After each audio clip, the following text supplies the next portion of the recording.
Hey, I just received the Redmi 5 Plus, and I'm blown away by the speed. Here it is next to my daily Xiaomi Mi 5s. It's like there is no lock screen.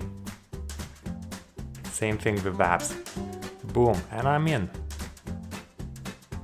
It is constantly faster and more reliable.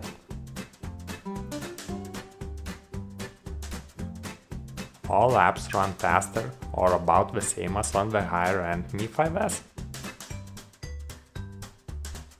Of course, you may argue that it's simply an advantage of a new phone with a fresh Android.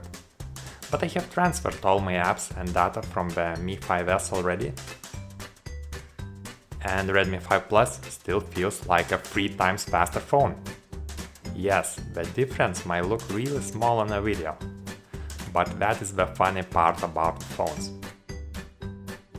Only a tiniest delay or inconsistency is enough to make the whole difference between a really fast and just an average Android phone. The phone is either constantly fast and fluid, or just a tiniest freeze, even a slightest unresponsiveness, and that breaks the whole user experience.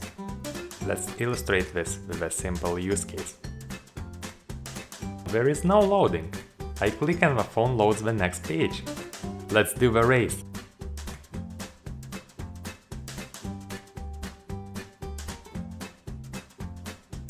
To sum up, I will be using the Redmi 5 Plus as my daily driver now.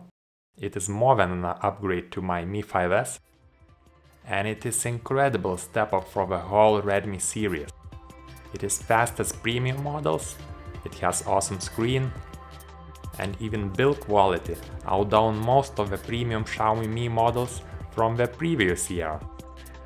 Thumbs up if you liked the video, share it to all the haters that think that the Snapdragon SD625 is somehow still not fast enough, and see you in the next one.